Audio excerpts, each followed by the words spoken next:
तो मैं बहुत कोशिश किया बचने का और इस पे अपना कोई टेक ना दूं मैं इस बार, मगर आप हालत बंगाल और न्यूज़ टैग मुझे ज़बरदस्ती यहाँ बैठा के आप मेरा इंटरव्यू ले रहे हैं। इंटरव्यू से पहले मैं साफ़ कर दूं, पर मैं चाह रहा था कि मेरे टेक्स्ट में पर्सनल रखूं, मगर आप लोग क्योंकि इतना इंसिस्ट कर रहे हैं तो मैं अपने टेक्स्ट को, अपने व्यूज़ को बाहर ला रहा हूँ मैं। और आज देश का हालत बहुत ख़राब है, हमें ये बात तो समझना है, इस बात को मानना है हमें। राम मंदिर बन गया, अच्छा हुआ, चलिए ख़त्म हुआ, मगर एक बात याद रखिए, जब इतिहास लिखा जाएगा ना, ये बात इतिहास में लिखा जाएगा, जब पूरा दुनिया कोरोना का वैक्सीन ढूंढ रहा था और हर मुल्क का प्रधानमंत्री इस काम में लगा था कि किस तरह मेरे मुल्क के लिए वैक्सीन निकल जाए, एक लौता हिंदुस्तान ऐसा मुल्क था जहाँ का प्रधानमंत्री राम मंदिर का निर्माण कर रहा था। इतिहास इस बात को लिखेगा, this man has put our country in shame. इस पेंडेमिक के वक्त में जब लोग मर रहे हैं, आप राम मंदिर का निर्माण रोक नहीं सकते थे। में राम मंदिर का निर्माण हो रहा है, सुप्रीम कोर्ट ने कह दिया हम वी आर गुड मुस्लिम, और हम गुड मुस्लिम बन रहे हैं और गुड मुस्लिम बनते हुए आए हैं, और गुड मुस्लिम का जिम्मेदारी हम गुड मुस्लिम बनते बनते इसको भी खुशी खुशी हमने कह दिया भैया राम मंदिर बना लो। मगर मुसलमानों से ये बात है कि जो मुसलमान सारे व्हाट्सएप स्टेटस पे ये लगा रहे हैं फ़ोटो कि बाबरी हॉस्पिटल बनने वाला है 5 एकड़ की ज़मीन पर, तो मैं कहना चाहता हूँ बाबरी हॉस्पिटल ज़रूर बनाया और उसके साथ में एक म्यूज़ियम भी बनाए, बाबरी म्यूज़ियम, मगर आप उस 5 एकड़ ज़मीन पे ना बनाए। वो ज़मीन, मुसलमान आज इतना भिखारी नहीं हो गया कि सरकार की दी हुई भीख पे आज हम अपनी बाबरी मस्जिद को बनाए। हमारी मस्जिद की ज़मीन तुम छीन लोगे और फिर हमें भीख में लॉलीपॉप दोगे 5 एकड़ ज़मीन, और फिर मुसलमान जश्न मना रहा है कि हम बाबरी उस पर हॉस्पिटल बना रहे हैं। हम हॉस्पिटल बनाएंगे क्या? मुसलमानों के पास पैसों की कमी है आज?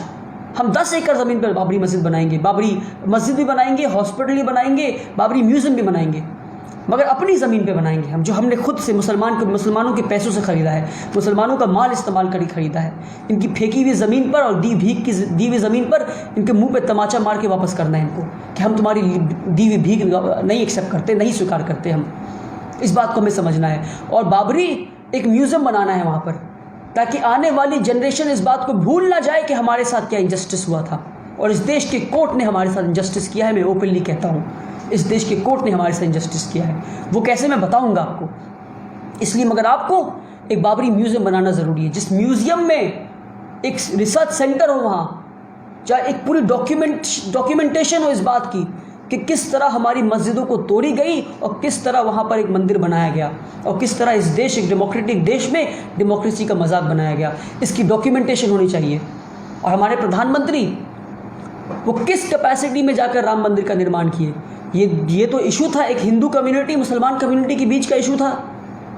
और जब इतना बड़ा इशू सॉल्व हो गया है तो एक सेक्युलर प्राइम मिनिस्टर की क्या जिम्मेदारी है कि ये जिम्मेदारी है कि राम मंदिर का निर्माण करे।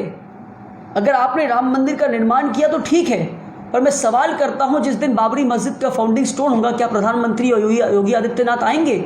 योगी ने तो ऑलरेडी मना कर दिया, पर मैं लिख के देता हूं प्रधानमंत्री नहीं आएंगे, और ये दिखाता है कि प्रधानमंत्री सेक्युलर नहीं है।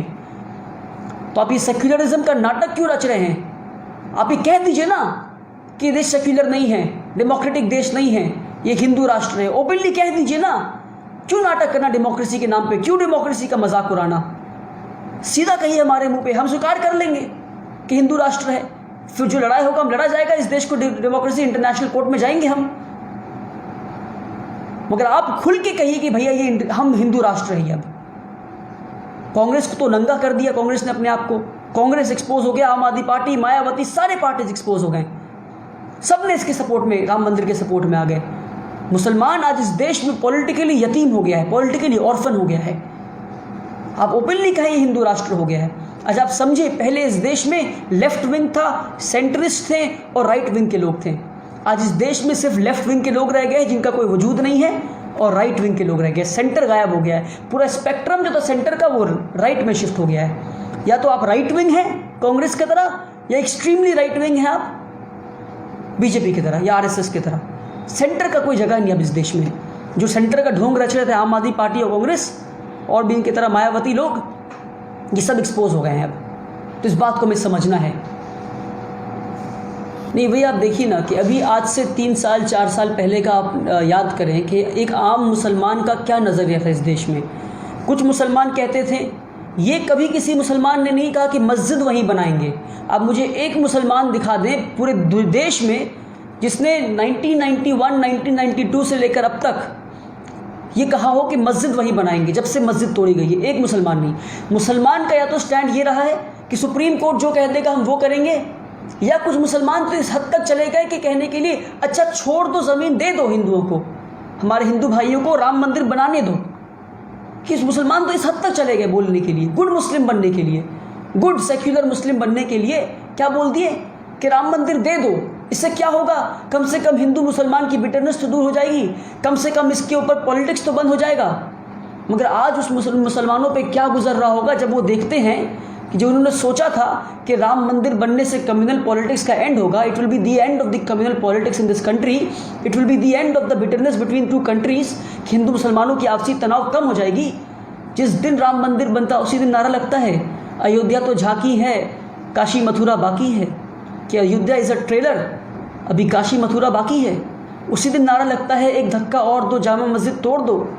उसी दिन ये कहते हैं अभी 30,000 मस्जिदों का लिस्ट है जिनको तोड़कर मंदिर बनाना है। अरे किन 30,000 मस्जिदों की बात कर रहे हो तुम?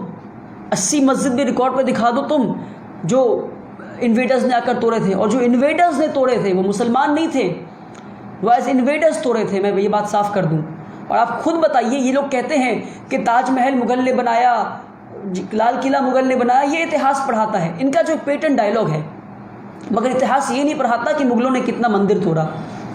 तो इतिहास कभी ये भी नहीं पढ़ाता कि हिंदुओं ने कितना बुद्धिस्ट मोनेस्ट्री और बुद्धिस्टों को मारा। इस बात को इतिहास नहीं पढ़ाता। और ना तुम्हें मालूम है, ना मुझे मालूम है, ना किसी को मालूम है, ना ये बात पे कोई डिस्कशन करता है। जाके उठा के देख लो इतिहास की किताबें तुम कि 2nd सेंचुरी में क्या हुआ बुद्धिस्टों के साथ। आप खुद तसव्वुर करें और सोचें कि जिस देश में बुद्धिज़्म जन्म लिया, जिस देश में लॉर्ड बुद्धा, जो बुद्धिस्ट इनको अपना भगवान और लॉर्ड मानते हैं, जिस देश में बुद्धा जन्म लिए, उस देश में सिर्फ 6% बुद्धिस्ट हैं और चाइना में 18% बुद्धिस्ट हैं। क्या रीज़न है इसका? इसका ये रीज़न है कि बुद्धिस्टों का इस देश में मास परसिक्यूशन किया गया। बुद्धिस्टों को लाखों की तादाद में मारा गया, उनके मॉन्क्स को मारा गया, हज़ारों की तादाद में उनके मोनेस्ट्रीज तोड़े गए। 2nd सेंचुरी में उठाकर देख ले, पश्चिमोत्तरा शुंगा ने हज़ारों की तादाद में बुद्धिस्ट मोनेस्ट्रीज तोड़ा, ये कह के कि ये हिंदू राष्ट्र है, यहाँ हिंदुइज्म बढ़ावा होगा, बुद्धिज़्म को बढ़ने नहीं देंगे हम। तो कल अगर बुद्धिस्ट मेजॉरिटेरियनिज्म इस देश में हो जाए और बुद्धिस्ट सब लोग बन जाएं, तो क्या वो सारे मंदिर तोड़कर फिर से बुद्धिस्ट मोनेस्ट्री बनाया जाएगा? क्या ये डेमोक्रेटिक देश है? क्या इस तरह देश को आगे ले जाएंगे हम लोग? तो इसी में रह जाओ, सारे मंदिर तोड़ो, फिर सारे मस्जिद तोड़ो, सारे बुद्धिस्ट मोनेस्ट्री बनाओ, मंदिर बनाओ, मस्जिद बनाओ, छोड़ दो हॉस्पिटल, छोड़ दो स्कूल। ये लोग कहते ताजमहल बताया गया और जिन्होंने मस्जिद तोड़ा वो नहीं बताया गया। अरे जिन्होंने मस्जिद तोड़ा, जिन्होंने मंदिर तोड़ा, वो पॉलिटिकल मोटिव्स के लिए मस्जिद और मंदिर तोड़े। मराठा जब टीपू सुल्तान पे अटैक करने आए और टीपू सुल्तान से हार गए, और जब वो लौट रहे थे मराठा, तो उसके बाद उन्होंने गुस्से में आकर श्रीरंगापट्टनम के एक मंदिर को तोड़ दिया। तो टीपू सुल्तान ने उस मंदिर को बनाया। तो क्या मराठा एंटी हिंदू हो गए? मराठा एंटी हिंदू नहीं थे। मराठा ने गुस्से में आकर उस मंदिर को तोड़ा क्योंकि वो मंदिर सेंटर ऑफ पावर था। तो मंदिर और मस्जिदों को इसलिए तोड़ा जाता था क्योंकि वो सेंटर ऑफ पावर हुआ करते थे। औरंगजेब ने एक मस्जिद को तोड़वाया। जब औरंगजेब को पता चला कि उस मस्जिद में उस वहाँ के गवर्नर ने, गोलकोंडा के गवर्नर ने खजाना छुपा के रखा है, तो ये मस्जिद मंदिर को तोड़ने के पीछे एक रीज़न था, पॉलिटिकल मोटिव्स थे। तुम कितने मंदिरों को तोड़ोगे? आज बुद्धिस्ट मैं कहता हूँ चलो भैया बुद्धिस्ट मेजॉरिटेरियन में आ जाओ, उसके बाद तुम जो है जितने मंदिर उनको तोड़ने का डिमांड करो, तो क्या ये लेजिटिमेट डिमांड होगा? बिल्कुल नहीं। ये डेमोक्रेटिक देश है, ये अब आज़ाद भारत है, यहाँ संविधान चलेगा इस देश में। और सबसे ज़्यादा दुख मुझे इस बात का है कि राम मंदिर के केस में 2 भाग है, 2 केसेस है, टाइटल सूट और क्रिमिनल सूट। टाइटल सूट यानी ज़मीन किसका है इसकी लड़ाई, और क्रिमिनल सूट यानी कि जिन लोगों ने बाबरी मस्जिद को तोड़ा उन पे क्रिमिनल कार्रवाई होगी। तो टाइटल सूट का जजमेंट आ गया मगर क्रिमिनल सूट का जजमेंट नहीं आया। तो क्या ये क्रिमिनल सूट के जजमेंट तक का इंतज़ार नहीं कर सकते थे? तो आज क्या हुआ इस देश में, मुसलमानों का मजाक बना दिया गया है कि जिन लोगों ने बाबरी मस्जिद को तोड़ा वो खुले में घूम रहे हैं, उनको कोई सज़ा नहीं दी गई है और उनके आँख के सामने राम मंदिर बनाया जा रहा है। उनके इस क्रिमिनल एक्ट को जस्टिफाई कर दिया गया है, उनको एक ग्रीन टिक दे दिया गया है कि तुमने ठीक किया। क्या तब तक इंतज़ार नहीं कर सकते थे जब तक क्रिमिनल सूट का जजमेंट आ जाए, उसके बाद हम मंदिर का निर्माण स्टार्ट करते? चलो तुमने बाबरी मस्जिद गिराया, गलत किया, उसका एक सही प्रोसीजर होना चाहिए था। तो आज सबसे बड़ा सवाल मेरा ये है कि जो गुड मुस्लिम था, जो गुड मुस्लिम बनने के लिए कह रहा था कि भैया मंदिर बना दो, चलो हम सुप्रीम कोर्ट को मानते हैं, सुप्रीम कोर्ट सबसे बड़ा, वो आज गुड मुस्लिम क्या करेगा जब उसके घर के बगल वाले मस्जिद पे कहेंगे कोई यहाँ पैदा हुआ था और इस मस्जिद को तोड़ के हम मंदिर बनाएंगे। सवाल ये है कि ये गुड मुस्लिम क्या करे, कब तक ये गुड मुस्लिम गुड रहे।